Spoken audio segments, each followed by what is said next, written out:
Well, welcome back to Life on Cars and the Hidden Features series for the Jaguar XK X150. This episode is episode 3 and it's all about jump leads, or actually where to connect the jump leads to the vehicle. So come on, let's get cracking and find out about this hidden feature.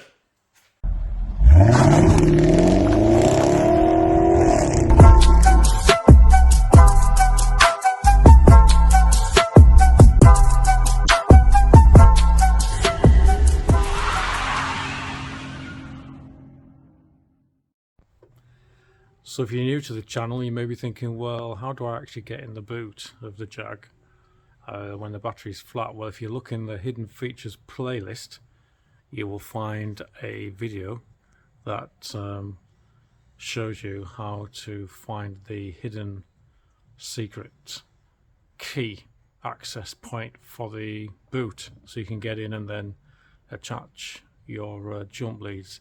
So yeah, check out the Hidden Features playlist. It kind of links into this video. And again, we do have a video in the playlist for connecting a CTEC or hardwiring a CTEC charger to the Jaguar, which is what a lot of owners of these vehicles do, me included. So I do have a hardwired connection going to the actual battery, and I tend to keep this on a battery monitor. So again, you may want to check out that video where we talk about that and how to hardwire the CTEC.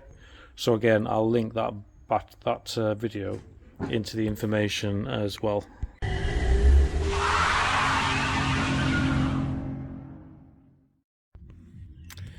So imagine we've got into the boot using the emergency key access.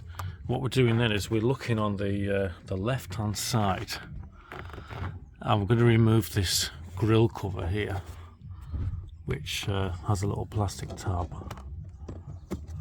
and then that just comes out. Now it's a bit awkward to see in here, so I'm using a light, but basically you see that rubber boot? That is covering up the emergency connection for the jump starting for your positive terminal. So it's actually underneath there. You just basically peel it back, and that is your positive connection there. Now I know some people have actually used that, they've taken that nut off and used that as a hardwire point for a CTEC charger. I didn't on my car. I went direct to the battery, as you may have seen in the video that I mentioned earlier. But yeah, that's where you would connect your positive lead for jump starting the vehicle. So what about the negative lead?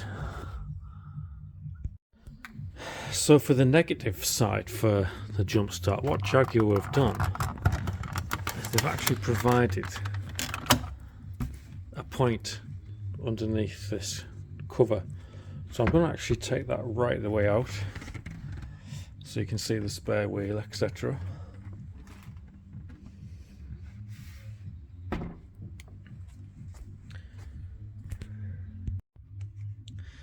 So there's the spare wheel out of the way. The reason I've took it out is it just throws a bit more light on what you're looking for. And you're actually looking for this stud here. So this stud is the earth connection for jump starting. So yeah, quite interesting that. I mean, interesting for two reasons, I think. One is that it's actually not that difficult to remove the battery cover. It's basically, you can take these screws out, so you could actually remove that cover and just connect the jumper lead straight across the battery if you want. But I guess the reason Jaguar don't want you doing that is because you may cause a stray spark over the top of the battery, which could potentially be dangerous. Again, if you watch my video on hardwiring the CTEC charger, I do talk a little bit about stray sparks. I think that's why Jaguar have decided to give you booster connections well away from the battery. So just to recap, there's your negative, and the positive is down there, as you've just seen, underneath the rubber boot there. So what I'm going to do now is I'm just going to show you what that looks like with the booster cables connected on. So here's my jumper cables, and just a word of advice if you are going to buy a set of jumper cables. What you need to be doing is looking for some jumper cables that are very, very substantial, with big, strong crocodile clips and nice, thick cables. You can see these are really thick, and that's important because you've got basically quite a lot of current that needs to travel down these wires when you've got a situation where you're jump starting a vehicle. So unfortunately there is quite a lot of cheap and nasty jump leads available for sale in various places, and the giveaway is very, very thin cables. You want a really thick cable like these ones, and you want really strong. Look for really strong. I mean, that's a good workout, that, trying to squeeze that with your hand, because the springs in mine are super, super strong, because you really want a really tight connection. So yeah, these were some that I bought a long time ago, and these are, I guess you'd call these professional jump leads. Just as a comparison, I do have a set of cheaper ones here, which were gifted to me from my local tyre depot when we purchased some Maxxis tyres for our Yaris. They were doing a bit of a giveaway and they gave these away.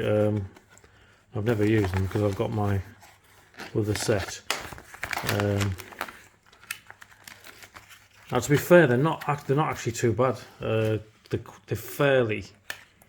just a slightly, you can see there's a little bit of less diameter to my ones, but they haven't got the same strength spring, so they're a bit cheaper on the crocodile clips, although they are insulated all the way to the ends, which is handy if you don't really know what you're doing, because at least if you put one of these down on, if you've got one end connected and you accidentally drop one of these, the plastic might prevent a short circuit. But yeah, just wanted to give you that piece of advice. If the jump leads are thin cables, just throw them away, or don't buy ones with thin cables, because they're pretty much useless, to be honest. Look for the best quality ones that you can find, like these ones. Right, let's have a look what these look like connected. So I'm just using my Audi as a reference. So locate the positive side of the battery, and I'm going on to the good battery first, and I'm making sure I'm getting a really strong connection onto the terminal like that. Then I'm back in the boot of the Jag. I'm going to take our positive and I'm going to go down onto that terminal there, just like that. So at the moment I've got positive on the charge car and positive onto the Jaguar. Now I'm going negative onto the negative side of the charged battery, and just before I connect that, I'm making sure that the other end is not touching anything that's on the floor, away from everything. And then the last thing I need to do now is to take my negative and connect it to the negative on the chassis of the Jaguar, just like that.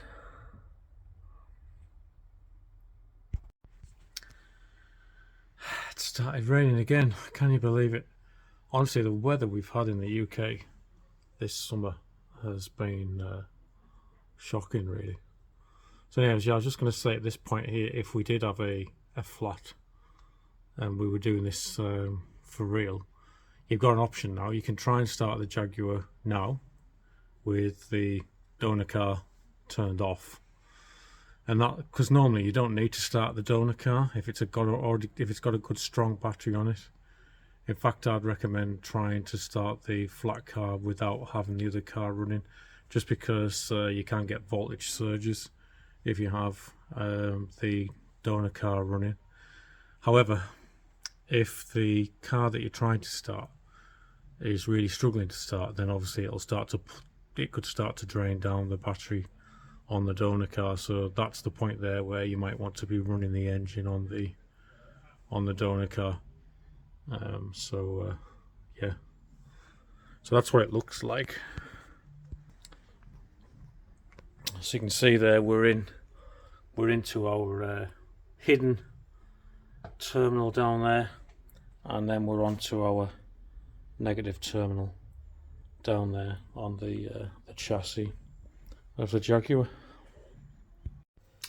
So there, yeah, taking them off, you'd do that in reverse order. So you'd start off with a negative lead from the dead battery, from the dead vehicle, which is now running, hopefully. So you would take that off first, and then you would take the negative lead off of the charged, or the donor vehicle, and then you would take the positive lead off of the vehicle that you've just tried to start, so in this case the Jag, and then finally the positive lead off the donor vehicle.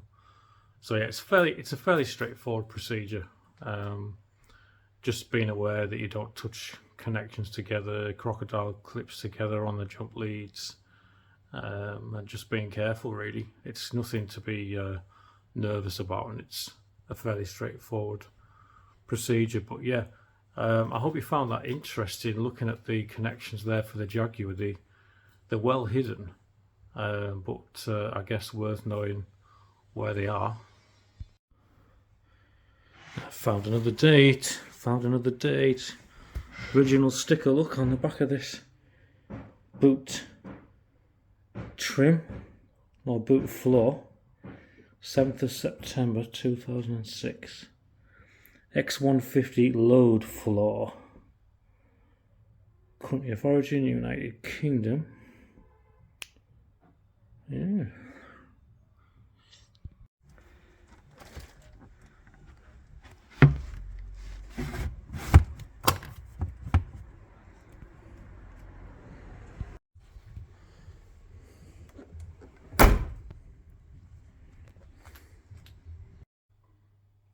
Well, I hope you like that hidden features video that we'll be adding to the playlist.